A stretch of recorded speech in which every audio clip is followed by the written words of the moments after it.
दो लड़कियां और एक लड़का, ये तीनों आपस में बात कर रहे थे। बातें करते करते जो एक लड़का था और एक वो जो लड़की थी, इन दो लोगों में झगड़ा हो जाता है और झगड़ा इतना बढ़ जाता है कि हाथापाई की नौबत आ जाती है। इस चीज को देखते हुए जो वहां पर एक और लड़की मौजूद थी, वो तुरंत वहां से उठती है और अपने आस पड़ोस में पहुंचती है और उनको लेकर आने की कोशिश करती है ताकि वो लोग आए और इन दोनों को समझाएं और इस झगड़े को खत्म कराया जा सके। वो लोग यहाँ पहुंचते हैं और घर के अंदर जाते हैं तो देखते हैं कि पूरे फर्श पर खून ही खून पसरा हुआ है और ऐसा लग रहा था कि किसी को घसीट कर एक तरफ लेकर जाया गया हो। जिधर खून के निशान जा रहे थे उधर ही ये लोग चल पड़ते हैं और फिर इनका कदम एक दरवाजे के सामने जाकर रुक जाता है, क्योंकि जो खून के निशान थे वहीं दरवाजे के सामने खत्म हो रहे थे और ऐसा लग रहा था कि इसी रूम के अंदर दोनों मौजूद हों। ये लोग उस दरवाजे को खुलवाने की कोशिश करते हैं लेकिन दरवाजा नहीं खुलता है और फिर काफी समय बीत जाता है। न तो अंदर से कोई आवाज आ रही थी और न तो दरवाजा खुल रहा था। तो फिर ये लोग पुलिस को फोन कर देते हैं। पुलिस भी मौके पर पहुंचती है और दरवाजा खुलवाने की कोशिश करती है, लेकिन जब दरवाजा नहीं खुलता है तो पुलिस वाले उस दरवाजे को तोड़ देते हैं और फिर तोड़ने के बाद जब ये लोग उस रूम के अंदर जाते हैं तो इनकी चीखें निकल जाती हैं और इनके पैरों के तले से जमीन खिसक जाती है। वहां की जो स्थिति थी और जो हालत थी, जब ये लोग देखते हैं तो ये लोग सिहर जाते हैं और ये लोग सहम जाते हैं।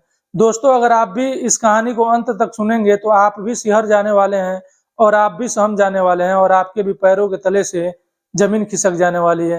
नमस्कार, सलाम, सत श्री अकाल। मैं हूं मुस्तफा और आपका स्वागत है मेरे चैनल पर। आज जो मैं कहानी सुनाने जा रहा हूं, ये कहानी आंध्र प्रदेश के गुंटूर जिला से है। गुंटूर जिला में एक परिवार रहता है और इस परिवार में एक लड़की है जिसका नाम तापसी है। तापसी बचपन से ही पढ़ने में बहुत तेज है और बहुत होशियार है। तापसी का बचपन से ही शौक है कि वो बड़ी होकर डॉक्टर बने और उसी हिसाब से वो मेहनत कर रही थी और वो पढ़ाई कर रही थी। ये अपने हर क्लास में फर्स्ट आती है और इसने इंटरमीडिएट में भी अच्छे नंबरों से पास किए।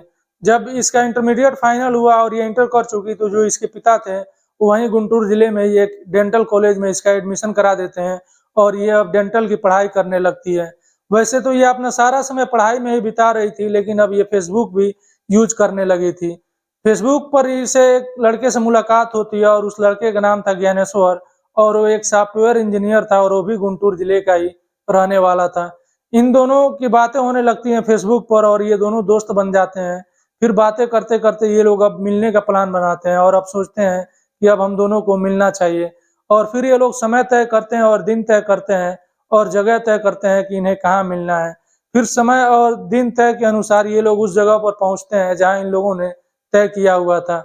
वहां जाने के बाद ये लोग बातें करते हैं, मिलते हैं और फिर एक दूसरे का नंबर लेन देन होता है और जो इनकी अब दोस्ती थी वो प्यार में बदल जाती है।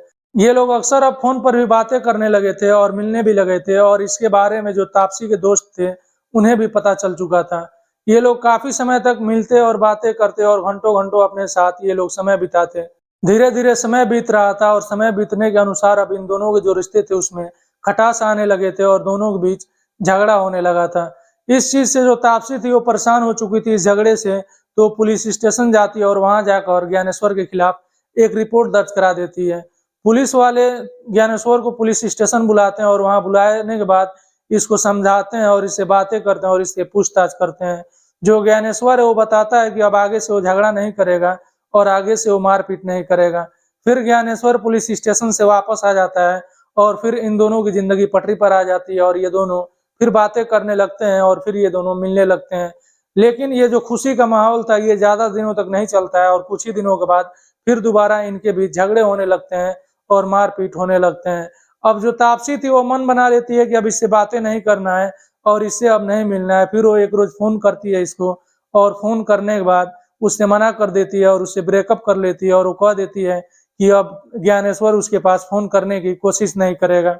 कुछ दिनों तक तो ज्ञानेश्वर मान जाता है और उससे बात नहीं करता है और उससे बात करना छोड़ देता है, लेकिन कुछ ही समय बाद ज्ञानेश्वर को तापसी का कमी महसूस होने लगती है और वो फिर अब तापसी से बात करने की कोशिश करने लगता है।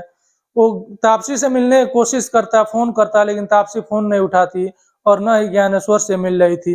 जब ये झगड़ा हुआ था और तापसी ने ज्ञानेश्वर से बात करना बंद कर दिया था, उसके बाद से ही तापसी अपनी एक दोस्त के वहां रह रही थी और अपने एक सहेली के वहां वो रह रही थी। ये वहीं थी और उस दिन तारीख था 22 दिसंबर 2022 का और ये अपने सहेली के घर मौजूद थी और शाम का टाइम था।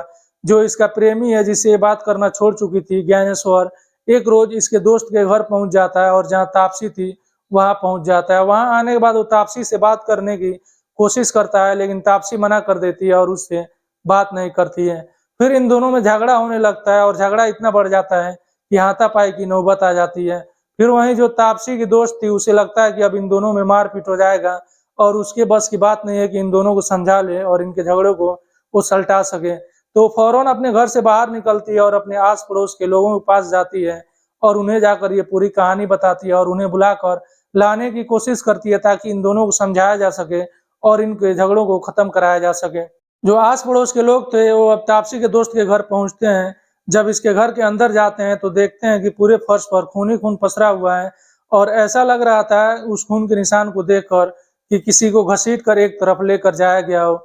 ये लोग खून को निशान को देखते हुए आगे बढ़ते हैं और वहां जाकर इनके कदम रुकते हैं जहां पर खून के निशान खत्म हो रहे थे और वो एक दरवाजा था और ऐसा लग रहा था कि इसको घसीट कर उस रूम के अंदर ही लेकर जाया गया है।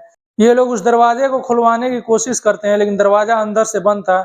न तो अंदर से कोई आवाज आ रही थी और न ही दरवाजा खुल रहा था।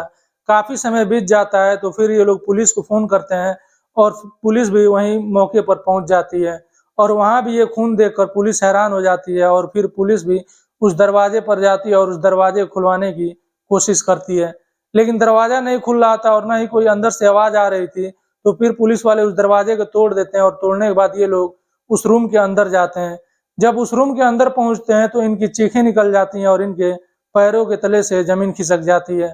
वहां की जब हालत और स्थिति देखते हैं तो इन लोगों की हालत खराब हो जाती है, क्योंकि जो लड़की थी जिसका नाम तापसी था वहीं फर्श पर पड़ी हुई थी और वो खून से लथपथ थी और जो ज्ञानेश्वर था तापसी का प्रेमी, ये भी वहीं बैठा हुआ था और उसके भी हाथ में कलाई में कट का निशान था और ऐसा लग रहा था कि उसके भी हाथ के नस काट दिए गए हों।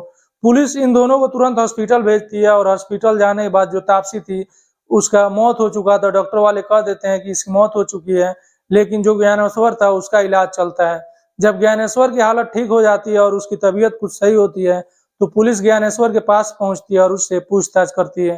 पूछताछ में बताता है कि 2020 से उसमें और तापसी में प्रेम प्रसंग शुरू हुए थे और वो तभी से बात कर रहा था। बीच में वो झगड़ों की वजह से छोड़ दी थी बात करना और इसी चीज से वो नाराज था और वो चाहता था कि तापसी फिर उससे बात करे और फिर उससे मिले। इस वजह से वो तापसी के पास आया था बातें करने के लिए और उसको समझाने के लिए और उसको मनाने के लिए, लेकिन तापसी जब बात नहीं कर रही थी तो उसे काफी गुस्सा आया और जब हम दोनों में हाथापाई की जब नौबत आई, जो तापसी की दोस्त थी वो वहां से उठकर चली गई पड़ोस के लोगों को बुलाने के लिए। फिर मुझे मौका मिल गया और वहीं एक सर्जिकल ब्लेड रखा हुआ था और वो ब्लेड तापसी का ही था जिससे वो प्रैक्टिस करती थी। उसी सर्जिकल ब्लेड से मैंने तापसी के गले पर मार दिया और तापसी का मौके पर ही मौत हो गया। अब मुझे कुछ समझ नहीं आ रहा था कि मुझे क्या करना है इस लाश का और कहाँ ले जाना है। फिर मैं इस लाश को घसीटते हुए एक बेडरूम में लेकर गया और वहां छोड़कर मैं वहां से भागने ही वाला था कि तब तक जो आस पड़ोस के लोग थे वो भी पहुंच चुके थे। तो फिर मैं उसी रूम में अपने आप को बंद कर लिया और मैं उसी लाश के साथ कई घंटों तक उस रूम में रहा।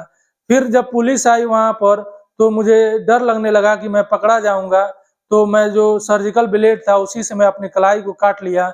मैंने इस उम्मीद में काटा था कि शायद पुलिस देखेगी तो मुझ पर रहम करेगी और मुझे छोड़ देगी, लेकिन पुलिस आई और दरवाजा खुलवाया और मुझे पकड़ा और मुझे हॉस्पिटल लेकर गई। लेकिन जब मेरी स्थिति सही हुई तो मैं गिरफ्तार हो गया। दोस्तों, ये लड़का इस समय जेल में है। ज्ञानेश्वर अपनी सजा का इंतजार कर रहा है। अभी ये मामला कोर्ट में चल रहा है और इस पर फैसला आना बाकी है, लेकिन एक बेगुनाह लड़की की मौत हो चुकी जो फ्यूचर में डॉक्टर बनने वाली थी। शायद एक अच्छी डॉक्टर बनती, काफी लोगों की जान बचाती, लेकिन उसी की जान नहीं बच पाई और उसी के सर्जिकल ब्लेड से उसी का मौत हो गया। दोस्तों, ये थी आज की कहानी। आपको कैसी लगी कमेंट बॉक्स में जरूर बताइएगा और आपसे रिक्वेस्ट है कि मेरी वीडियो को लाइक कीजिए, शेयर कीजिए और चैनल सब्सक्राइब करना मत भूलिएगा।